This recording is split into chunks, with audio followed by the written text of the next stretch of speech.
History of Nagaland. दोस्तों, आमतौर पर जब हम विदेश जाते हैं तो हमें वीजा की जरूरत पड़ती है, लेकिन आपको ये जानकर शायद हैरानी होगी कि भारत में एक ऐसा राज्य है जहां जाने के लिए लोगों को वीजा की तरह ही एक परमिट लेने की आवश्यकता पड़ती है। यहां बिना राज्य सरकार की अनुमति के आप राज्य की सीमा में एंट्री नहीं ले सकते। दोस्तों, ये राज्य है नागालैंड। जी हां, नागालैंड, जिससे कभी अंग्रेजी हुकूमत भी खौफ खाती थी।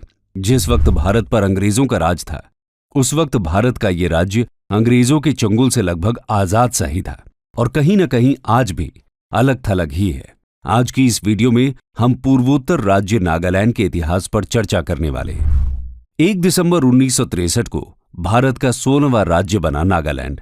आज भले ही भारत का हिस्सा है, लेकिन आज भी लोगों को इसके बारे में कम ही जानकारी है।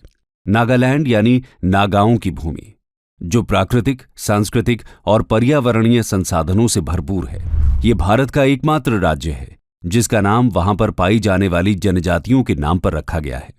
नागालैंड दिखने में जितना सुंदर है, उतना ही विख्यात है इसका इतिहास। कटु रक्त रंजित इतिहास, जो ब्रिटिशरों की विभाजनकारी और ईसाईकरण नीति के कारण आज भी अशांति का कारक बना हुआ है। ये सब सुनकर आपके मन में भी नागालैंड के इतिहास को जानने की उत्सुकता जाग गई होगी। तो चलिए शुरू करते हैं नागालैंड का सफर। Early Nagaland history. इतिहास के पन्ने पलटने पर पता चलता है कि नागालैंड का एक मानव बस्ती के रूप में विकास हजारों वर्षों तक चले मानव प्रवास से हुआ है। यहां बसने वाली जनजातियों को नागा कहा गया है। नागाओं की उत्पत्ति कहां से हुई है, इसके कुछ पुख्ता प्रमाण नहीं है, लेकिन माना जाता है कि ये लोग northern Mongolia region, south east Asia या साउथ वेस्ट चाइना से हिमालय के साउथ में चलकर आए थे। भाषाई एविडेंस के आधार पर यह माना जाता है कि नागाओं की उत्पत्ति उत्तर पश्चिमी चीन में येलो और यांगसी नदियों के बीच के क्षेत्र में हुई थी। उनकी मूल बस्तियां बर्मा में इरावदी और चिंदविन नदियों के आसपास थी। नागा ट्राइब्स होमोजीनियस नहीं थे। वो कई तरह की भाषाएं बोलते थे और कई अलग अलग रीति रिवाज और सोशल स्ट्रक्चर्स को फॉलो करते थे। जैसे जैसे समय बीतता गया, वे बर्मा में अपनी शुरुआती बस्तियों से असम, कछार पहाड़ियों और नागा हिल्स यानी आज के नागालैंड की ओर आकर बसने लगे। 1228 से लेकर ब्रिटिश विलय तक इस क्षेत्र पर अहोम साम्राज्य का शासन था, लेकिन नागा जनजाति के लोग काफी हद तक स्वतंत्र जीवन ही जीते थे, यानी इन पर अहोम शासकों का पूरी तरह नियंत्रण स्थापित नहीं हो पाया था। अहोम राजाओं ने कितनी ही बार नागा क्षेत्र पर नियंत्रण स्थापित करने की कोशिश की, लेकिन वो कभी इस मकसद में कामयाब नहीं हो पाए। बहरहाल, नागालैंड के इतिहास की जानकारी ब्रिटिश आगमन के बाद ही बेहतर प्राप्त होती है। तो आइए जानते हैं ब्रिटिश शासन के दौरान नागालैंड कैसा था। Nagaland during the colonial period. जैसा कि हम जानते हैं कि 19वीं शताब्दी आते आते अंग्रेजों ने भारत के अधिकतर इलाकों पर कब्जा कर लिया था। अब वो नागा पहाड़ियों सहित पूरे पूर्वोत्तर भारत पर अपनी नजरें गड़ाए हुए थे, लेकिन पूर्वोत्तर राज्यों पर कब्जा कर पाना अंग्रेजों के लिए एक टेढ़ी खीर थी। इसमें मौजूदा नागालैंड भी शामिल था। अंग्रेजी हुकूमत ने जब नागा इलाकों में बढ़ने की कोशिश की तो नागा समुदाय ने इसका जबरदस्त विरोध किया। नागा हिल्स पर करीब 50 से ज्यादा कबीले निवास करते थे, जो अपनी बहादुरी और निडरता के लिए पहचाने जाते थे। साथ ही वो लोग गोरिल्ला युद्ध में भी माहिर थे। ये लोग अंग्रेजों के लिए एक कड़ी चुनौती थे। नागा समाज में अपने दुश्मनों के सिर काटने की भी एक अजीब परंपरा थी और यही परंपरा अंग्रेजों के रोंगटे खड़े कर देती थी। अंग्रेजों के अलावा पूर्वोत्तर भारत के इस क्षेत्र पर बर्मा की भी नजर थी। वो भी यहां कब्जा करना चाहता था। इसी मंसूबे को पूरा करने के लिए 1816 में बर्मा के बर्मन वंश ने असम पर आक्रमण किया और इसके परिणाम स्वरूप 1819 ईस्वी में दमनकारी बर्मन शासन की नींव रखी गई। असम के साथ नागालैंड भी म्यांमार के प्रत्यक्ष शासन के अधीन आ गया था, जिसके बाद 1824 से लेकर 1826 तक अंग्रेजों और बर्मन वंश के बीच युद्ध चला, जिसमें अंग्रेजों की जीत हुई और दोनों के बीच यंदाबो की संधि हुई, जिसके बाद अंग्रेजों ने असम को ब्रिटिश भारत का हिस्सा बना लिया। उन्होंने आधुनिक नागालैंड पर भी अपने अधिकार क्षेत्र का तेजी से विस्तार किया। इसी के तहत 1832 में यूरोपीय कैप्टन जेनकिंग्स और पेम्बरटन ने पहली बार नागा पहाड़ियों में प्रवेश किया और इसी के साथ ये पहले ब्रिटिशर्स बने जिन्होंने नागालैंड की पहाड़ियों में प्रवेश किया था। ये अपने 100 सैनिकों के साथ नागा इलाके में पहुंचे। ये सैनिक नागा बस्तियों से असम और असम को मणिपुर से जोड़ने के लिए रास्ता बनाना चाहते थे, लेकिन नागा समुदाय ने उनकी कोई भी बात नहीं मानी और आखिरकार उन्हें वापस जाना पड़ा। दरअसल ब्रिटिश सरकार नागा इलाकों में मौजूद चाय के बागानों से पैसा कमाना चाहती थी। यही वजह थी कि अंग्रेज नागा इलाकों में कब्जा करने का प्रयास कर रहे थे। हालांकि अंग्रेजों ने कई जगहों पर व्यापारिक चौकियां भी बनाई, जिसे अक्सर नागा जनजाति के लोगों द्वारा छापा मारकर नष्ट कर दिया जाता था। इन छापों पर अंकुश लगाने के लिए ब्रिटिश सैनिकों ने 1839 और 1850 के बीच लगभग 10 सैन्य अभियान चलाए, लेकिन नागा हमेशा अंग्रेजों को खदेड़ देते थे। यहां तक कि कई बार नागाओं ने अंग्रेजी सिपाहियों की हत्या तक कर दी थी, जिसके बाद अंग्रेजों में नागाओं का खौफ काफी बढ़ गया था। इसके बाद अंग्रेजों ने नागा समूह के साथ डायरेक्ट युद्ध न करने की नीति अपनाई और नागालैंड के इलाकों से अपनी चौकियां भी हटा ली। हालांकि इसके बाद भी 1851 और 1865 तक नागा समूह और अंग्रेजों के बीच टकराव जारी रहा। दोनों ओर से ही हमले प्रति हमले का सिलसिला चलता रहा। इसके बाद अंग्रेजों ने 1866 में अपनी पहले की नीति की समीक्षा करते हुए एक नया जिला बनाने का फैसला किया, जिसका मुख्यालय समागुटिंग में यानी आज के चुमुकेदीमा में बनाया गया। समागुटिंग में ब्रिटिश पोस्ट की स्थापना ब्रिटिश नागा संबंधों के इतिहास में एक मील का पत्थर साबित हुई। ये नागाओं को प्रभावी ढंग से नियंत्रित करने के लिए सरकार के दृढ़ संकल्प को दर्शाता था। इसका लक्ष्य इंटर एथनिक वॉर और संपत्ति और कर्मियों पर जनजातीय छापों को समाप्त करना था। 1869 में कैप्टन बटलर को नागालैंड हिल्स में ब्रिटिश उपस्थिति को मजबूत करने के लिए नियुक्त किया गया था। इन्होंने नागा जनजातियों से हाथ मिलाने की बहुत कोशिश की, लेकिन इनका जनजातियों द्वारा हमेशा विरोध किया गया। इसके बाद 1878 में नागा पहाड़ियों को प्रभावी ढंग से नियंत्रित करने और प्रभावित करने के उद्देश्य से जिले का मुख्यालय कोहिमा में स्थानांतरित कर दिया गया। अंग्रेजों ने कोहिमा में अपनी छावनी बनाई, जो नागालैंड के लिए प्रशासन, कॉमर्स और संस्कृति का केंद्र बना। अब अंग्रेज धीरे धीरे नागालैंड पर कब्जा करने लगे। इसी के तहत 1879 के दौरान राजनीतिक अधिकारी दमंत खोनोमा के शक्तिशाली गांवों को नियंत्रित करने के लिए दृढ़ थे। उन्होंने अपने सैनिकों के साथ खोनोमा की ओर मार्च किया, जहां उनके 35 एस्कॉर्ट्स के साथ उन्हें गोली मार दी गई। खोनोमा में अंग्रेजों की हार हुई। इसी के साथ अंग्रेजों ने कुछ समय के लिए नागालैंड पर अधिकार करने के मंसूबों को छोड़ दिया। हालांकि 1880 के बाद ब्रिटिश प्रशासन ने नागा पहाड़ियों के एक बड़े क्षेत्र पर अपनी स्थिति मजबूत कर ली और इसे अपने कंट्रोल में ले लिया। 1892 तक पूर्वोत्तर में त्युएन सांग क्षेत्र को छोड़कर संपूर्ण नागा हिल्स पर अंग्रेजों का शासन था। इसके बाद ब्रिटिश प्रशासन ने वहां पर मॉनेटरी सिस्टम लागू किया, जिसकी वजह से वहां चलती आ रही कबीलाई परंपरा काफी प्रभावित हुई। इन विकासों ने नागा लोगों के बीच गहरा सामाजिक परिवर्तन शुरू किया। सबसे पहले अंग्रेजों द्वारा इन एथनिक ग्रुप्स के सामाजिक रीति रिवाजों को टारगेट किया गया, ताकि इन ट्राइब्स को बगावत करने के लिए उकसाया जा सके और बाद में बल के प्रयोग से इन्हें अपने कंट्रोल में लिया जा सके। अंग्रेजों ने जनजातियों में सदियों से चली आ रही पशु बलि जैसी प्रथा पर रोक लगा दी। साथ ही इन ट्राइब्स के फॉरेस्ट राइट्स को भी समाप्त कर दिया गया, जिसकी वजह से इन ट्राइब्स ने अंग्रेजों के खिलाफ विद्रोह कर दिया। लेकिन भाला तीर कमान से लड़ने वाले ये ट्राइब्स ब्राउन बीज या स्नाइडर एनफील्ड जैसी गन्स का कब तक सामना कर पाते। फलस्वरूप नागा हिल्स पूरी तरह अंग्रेजों के नियंत्रण में आ गई और इसे वर्ष 1926 में भारत से अलग कर बर्मा के पकोक्कू हिल ट्रैक्ट्स डिस्ट्रिक्ट का हिस्सा बना दिया गया। इसके अलावा नागालैंड में समय बिताने वाले ब्रिटिश ईसाई मिशनरियों ने इस क्षेत्र की संस्कृति को बदलने में महत्वपूर्ण भूमिका निभाई। मिशनरियों ने नागा समुदाय में पश्चिमी सभ्यता का भी जोर शोर से प्रचार किया, जिसकी वजह से नागा समुदाय अपनी संस्कृति और परंपराओं से दूर होने लगा। उनके मिशनरी कार्यों के परिणाम स्वरूप कई नागा जनजातियों ने ईसाई धर्म और विशेष रूप से बैप्टिस्ट विश्वास को अपनाया। इस दौरान नागालैंड की आधी आबादी ने ईसाई धर्म को अपना लिया था। आपको शायद जानकर हैरानी होगी कि एशिया का सबसे बड़ा चर्च सूमी बैप्टिस्ट चर्च नुहेबोटो नागालैंड में है। 1918 आते आते नागा हिल्स को एकजुट करने के लिए नागाओं ने मिलकर एक क्लब का गठन किया, जिसका नाम नागा क्लब रखा गया। इसके बाद भारत में साइमन कमीशन के आगमन पर नागा समुदाय ने ब्रिटिश सरकार के सामने कुछ मांगे रखी। ये मांगे 10 जनवरी 1929 को रखी गई थी, जिसे submission of memorandum to the Simon commission भी कहा जाता है। नागा समुदाय की मांग थी कि उन पर किसी भी तरह की कोई पाबंदी न लगाई जाए। उन्होंने कहा कि उनसे वसूला जाने वाला टैक्स बिल्कुल गलत है, क्योंकि उनकी जमीनें खेती के लायक नहीं हैं। नागा समूह ने इस मेमोरेंडम में अंग्रेजों को इनके इलाके से लौट जाने के लिए भी कहा था, क्योंकि उनका मानना था कि अंग्रेजों ने नागाओं पर कोई विजय नहीं पाई है। उन्होंने न तो उन्हें जीता है, न ही किसी शर्त के मुताबिक उन्हें गुलाम रहने को मजबूर किया है। नागा हमेशा से आजाद रहे हैं और आगे भी ऐसे ही रहना चाहते हैं। साइमन कमीशन को नागा मेमोरेंडम के जवाब में ब्रिटिश हाउस ऑफ कॉमन्स ने फैसला सुनाया कि नागा पहाड़ियों को नए संविधान के दायरे से बाहर रखा जाना चाहिए, जिसके बाद नागा समुदाय अंग्रेजों के कानूनों से दूर था। 1935 के बाद नागाओं ने नागा क्षेत्र में स्वशासन यानी बिना किसी दखल के खुद ही शासन व्यवस्था संभाली और शासन किया।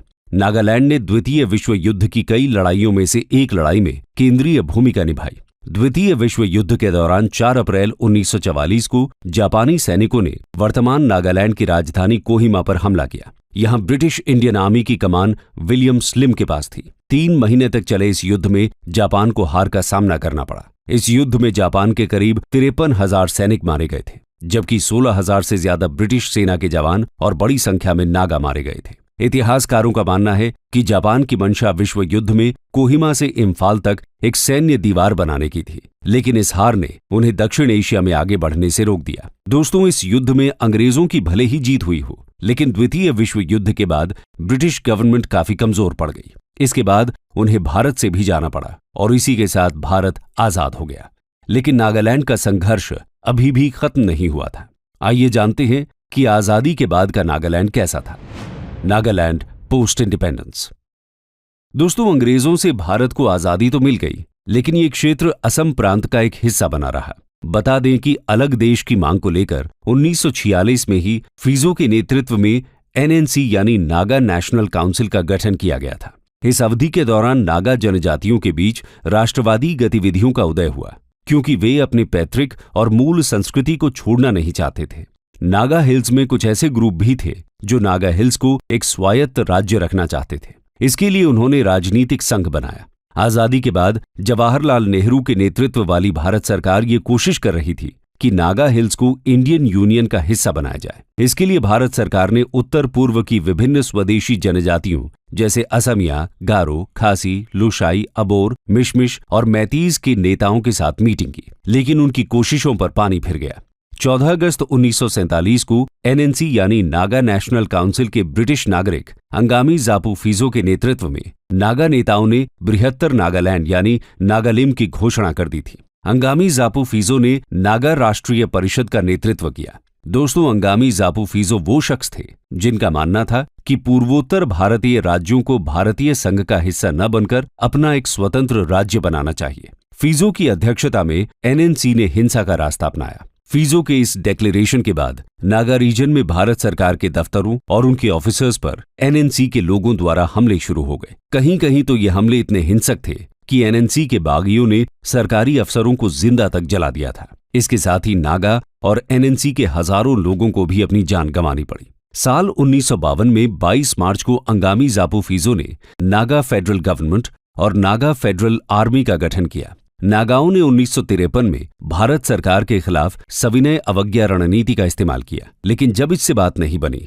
तब 1955 में एक सशस्त्र संघर्ष शुरू हुआ। विद्रोह को कुचलने के लिए लगभग 4000 भारतीय सैनिकों को नागालैंड में तैनात किया गया, लेकिन हिंसा बढ़ती ही जा रही थी। 1956 में एनएनसी ने नागालैंड में अपनी सरकार के निर्माण की घोषणा कर दी, जिसके बाद 1957 में सरकार ने नागा जनजातियों के प्रतिनिधियों के साथ कूटनीतिक बातचीत शुरू की और असम के नागा हिल्स जिले और त्युएनसांग सीमांत को एक एकल राजनीतिक इकाई में एकजुट किया। इसी दौरान नागा जनजातियों ने नागा समस्याओं के समाधान के लिए डॉक्टर इमकोंग लीबा आओ की अध्यक्षता में 22 अगस्त 1957 को नागा पीपल्स कन्वेंशन का गठन किया। इसी के साथ हिंसक घटनाओं पर अंकुश लगाने के लिए सरकार ने 11 सितंबर 1958 को 3 नागा बाहुल जिले सेनापति, तामेंगलोंग और उखरुल में AFSPA यानी armed forces special power act लागू कर दिया। लेकिन सरकार के इस फैसले से जनजातियों में असंतोष और ज्यादा बढ़ गया और जल्द ही पूरे राज्य में आंदोलन और हिंसा की आग और तेज हो गई। भारत सरकार के सामने सबसे बड़ी समस्या थी नागा फेडरल आर्मी की। ये एक तरह से नागालैंड की अंडरग्राउंड हथियारबंद आर्मी थी। NFA और इंडियन आर्मी ने जमकर एक दूसरे का मुकाबला किया, लेकिन सशस्त्र बलों के हस्तक्षेप के बावजूद सरकार को नागा क्षेत्र में शांति स्थापित करने में कोई खास सफलता नहीं मिली। तो तो सरकार ने बल नहीं बल्कि बातचीत का रास्ता अपनाया। तत्कालीन प्रधानमंत्री पंडित जवाहरलाल नेहरू ने शांति समझौते की बात रखी, जिसके बाद नागा पीपल्स कन्वेंशन ने राज्य के दर्जे की मांग की। इसकी शुरुआत हुई 1961 में, जब नागा पीपल्स कन्वेंशन और भारत सरकार के बीच 16 सूत्रीय समझौता हुआ, जहां नागालैंड को एक पूर्ण भारतीय राज्य का दर्जा देने की बात तय हुई। इसके चलते 1962 में स्टेट ऑफ नागालैंड एक्ट पास हुआ और 1 दिसंबर 1963 को नागालैंड को औपचारिक रूप से एक राज्य के रूप में मान्यता मिली। इसके बाद मई 1964 में भारत सरकार और नागा संघीय सरकार यानी फिजो की नागा फेडरल गवर्नमेंट के बीच भी संघर्ष विराम की घोषणा की गई, लेकिन ये शांति कुछ समय तक ही रह पाई। सितंबर 1972 में मुख्यमंत्री की हत्या करने का प्रयास किया गया, जिसके बाद भारत सरकार द्वारा एनएनसी पर प्रतिबंध लगा दिया गया और संघर्ष विराम टूट गया। नवंबर 1975 में भारत सरकार और नागालैंड संघीय सरकार द्वारा शिलांग समझौते पर हस्ताक्षर किए जाने तक ये हिंसा जारी रही। हालांकि थुइंग लैंग मोइवा के नेतृत्व में लगभग 140 मेंबर्स के एक ग्रुप ने शिलांग समझौते को मानने से इनकार कर दिया और 1980 में national socialist council of Nagaland (NSCN) का गठन किया। इसमें इसेक चीसी स्वू, थुइनालेंग मोइवा और SS खापलांग प्रमुख नेता हुए। इस संगठन का उद्देश्य माओ त्से तुंग की विचारधारा के आधार पर एक ग्रेटर नागालैंड यानी नागालिम या पीपल्स रिपब्लिक ऑफ नागालैंड स्थापित करना है। इसका घोषणा पत्र आर्थिक विकास के लिए समाजवाद के सिद्धांत और आध्यात्मिक दृष्टिकोण नागालैंड फॉर क्राइस्ट पर आधारित है। हालांकि इस दौरान अधिकांश विद्रोहों को दबा दिया गया था। फिर 1988 में NSCN में विवाद हुआ और 30 अप्रैल 1988 को NSCN 2 गुटों में विभाजित हो गया। SS खापलांग के नेतृत्व वाले गुट को NSCN-K कहा गया और NSCN-IM वाले गुट को इसेक चीसी स्वू और थुइंगालेंग मोइवा ने नेतृत्व किया। नागालैंड इंसर्जेंसी में NSCN-IM के विद्रोह को मुख्य वजह बताया जाता है। इस संगठन की मांग एक ग्रेटर नागालिम है, जिसमें नागालैंड के साथ साथ सभी निकटवर्ती नागा क्षेत्र शामिल हैं, जिसमें असम, अरुणाचल और मणिपुर के कई जिलों के साथ साथ म्यांमार का एक बड़ा हिस्सा भी शामिल है। ग्रेटर नागालिम के नक्शे में लगभग 1,20,000 वर्ग किलोमीटर का एरिया है, जबकि वर्तमान नागालैंड राज्य 16,527 वर्ग किलोमीटर का क्षेत्र है। 1990 के दशक के अंत में हिंसा फिर से भड़क उठी, जिससे विद्रोही समूह के गुटों के बीच संघर्ष पैदा हो गया। National socialist council of Nagaland (NSCN-IM) ने 1997 में सरकार के साथ एक युद्ध विराम समझौते पर हस्ताक्षर किए। इसके अनुसार सरकार NSCN के खिलाफ उग्रवाद विरोधी अभियानों के लिए दबाव नहीं डालेगी, जबकि विद्रोही सशस्त्र बलों को निशाना नहीं बनाएंगे। दोनों पक्ष केंद्र और उग्रवादी समूह 25 वर्षों से युद्ध विराम जारी रखे हुए हैं, लेकिन अभी तक कोई स्थायी समाधान नहीं निकल पाया है। भारत सरकार लगातार NSCN-IM और नागा नेशनल पॉलिटिकल ग्रुप्स यानी NNPGs की कार्य समिति के साथ अलग से बातचीत कर रही है। NNPG में कम से कम 7 नागा समूह शामिल हैं। नागालैंड में विद्रोह को समाप्त करने के लिए 3 अगस्त 2015 को भारत सरकार और NSCN-IM के बीच नागा शांति समझौते पर हस्ताक्षर किए गए। सरकार के इंटरलॉक्यूटर RN रवि ने भारत सरकार की ओर से इस पर हस्ताक्षर किए, जबकि NSCN की ओर से अध्यक्ष लेफ्टिनेंट इसेक चीसी स्वू और महासचिव थुइंगालेंग मोइवा ने हस्ताक्षर किए। इसके बाद नवंबर 2017 में NNPGs के साथ भी अग्रीमेंट पर हस्ताक्षर किए गए। NNPGs एक समाधान को स्वीकार करने और बातचीत जारी रखने पर सहमत हुए हैं, लेकिन NSCN-IM नागाओं के लिए एक अलग फ्लैग और संविधान की अपनी मांग पर अड़ी हुई है, जिस वजह से आज भी समय समय पर यहां हिंसा होती ही रहती है। सेना और विद्रोहियों की झड़प की खबरें आज भी हमें सुनने को मिलती हैं और नागालैंड की जनता आज भी शांति के इंतजार में है। कंक्लूजन। तो दोस्तों, ये था 7 सिस्टर में से एक सिस्टर यानी नागालैंड का इतिहास और उसके बनने की कहानी। वैसे नागालैंड की हवाओं में जितना विद्रोह है, उससे कई ज्यादा यहाँ मन को शांत करने वाली सुंदरता है। भारत की अखंडता को बनाए रखने के लिए नागालैंड अत्यंत अनिवार्य है। दोस्तों, आज भी दुनिया भर में नागाओं का साहस और प्रतिबद्धता प्रसिद्ध है। ऐसे में उनकी विशिष्ट संस्कृति और इतिहास को मान्यता देना भारत की सांस्कृतिक समरसता और एकता को ही दर्शाएगा। भारत सरकार इस राज्य को रक्तपात से बचाने के लिए तमाम तरह की कोशिशें कर रही है, जिससे इस राज्य में शांति स्थापित की जा सके। दोस्तों, अंत में यूपीएससी मेंस के रेलेवेंस को देखते हुए हम आपके लिए क्वेश्चन छोड़े जा रहे हैं, जिसे आप इस वीडियो के कमेंट सेक्शन में आंसर कर सकते हैं।